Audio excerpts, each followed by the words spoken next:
Loki, it's an absolute pleasure to sit down and talk with you. I have heard so much about you from your team, who I have to say are an absolute delight to work with. It's good to hear. Great to be here.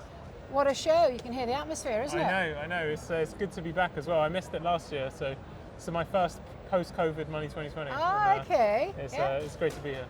You were at the forefront of open banking.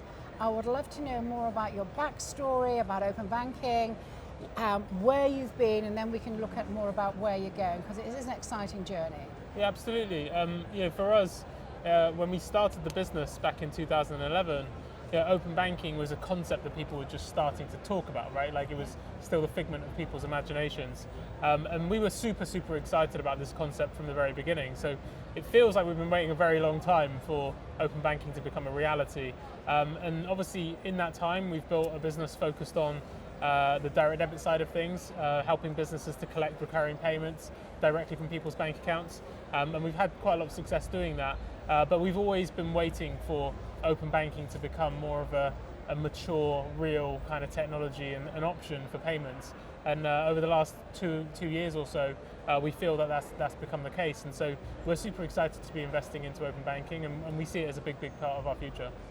You've recently acquired Nordigen. Yes. Tell me more about that acquisition, the drivers behind it, and how that improves your offering to the customers, please. Yeah, so when we first started to invest in open banking capabilities, we did so by partnering with others. There's a lot of providers that have built connectivity with all the banks, and we were working through them. And we weren't sure whether we would need to bring that connectivity in-house at any point. But what we found was that as we were getting deeper and deeper into open banking and enabling use cases via that technology, that we really felt that we needed that more direct connection with the banks.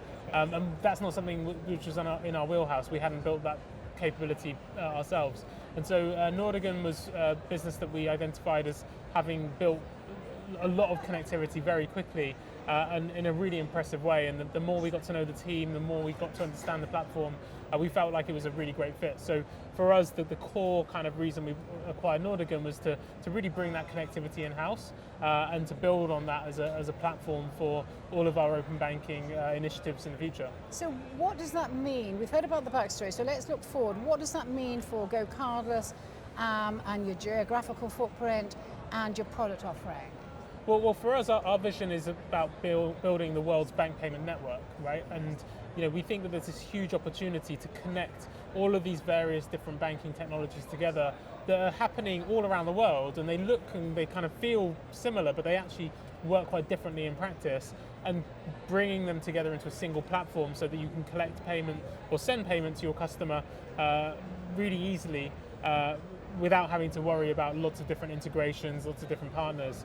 And so, for us, this open banking is a key part of that, because we think of it as like, what are all the different rails that you could use in order to send or receive money from someone's bank account. And open banking is a really important enabler to opening up some of those other rails, right? So in particular, the faster payment rails that have existed in the UK for a long time, but are starting to become a reality in other places as well. So things like RTP in the US, FedNow, which is still not live but is kind of in the offing. You've got things like the new payment platform in Australia. Like, all around the world this is happening, and we think that the combination of open banking and those real-time bank payment systems is going to be really transformative. And what we're looking at is, how do we combine that with our existing direct debit footprint so that we can create all sorts of different types of payment offerings. We're 5 years into open banking. I don't think we're 5 years into open banking payments, right? The early use cases around open banking were very much focused on data. And there was a simple reason for that, right? When you looked at the experience, looked at the API availability, the reliability of it all, it just wasn't fit for payment use cases, right? When you're connecting your bank account to your accounting platform, if that drops out, then you can try again later. It's not the end of the world. When it's a payment, the checkout needs to be there 99.999% of the time, right? If not always. And so, it needed a much more mature state for it to be relevant for payments. We think it's starting to get there, right? It's relevant for some specific use cases, but it's still not fully there yet. And so I think that we're, I'd say 2 years into that journey, but there's still a long way to go. We're not there yet. Not there yet. No. We're not there yet, and there's still a lot to do. I always say, sort of my rallying call is we need to lace up our trainers and just keep going. Yeah. But what would you say to our global audience? It's going to happen next, and as an industry leader, what's the advice that you would be giving? Well, for us, I think one of the key things is going to be patience. To be honest. Patience. Right. There's someone that on our team who's worked in payments for a very long time, and he has a saying which I think is very relevant. Right. It's like everything in payments takes twice as long to happen as everyone expects, but it also has twice the impact that everyone expects as well. And I think that's definitely what we're going to see here. So, we're 2 years into that journey. We're already seeing some really great use cases and solving some real problems, but there's still a long way to go, right, in terms of making that offering slicker, an easier use case, something that's more differentiating, and also things like VRP, and we're still very much in the early phases of whether that's even going to be a reality.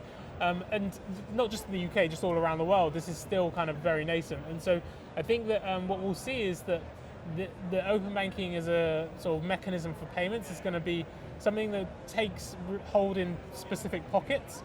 And we're already seeing that, like in the UK, with things like account top-ups. Now the vast majority of account top-ups are happening via open banking, but it's not ubiquitous, right? And it's going to take time to get there. And so I think it's going to require some patience and ambition still. Oh, for sure, yeah. I mean, like our ambition is that we see this as the future. So we think it's going to be a really massive impact, but it's just going to take a little time.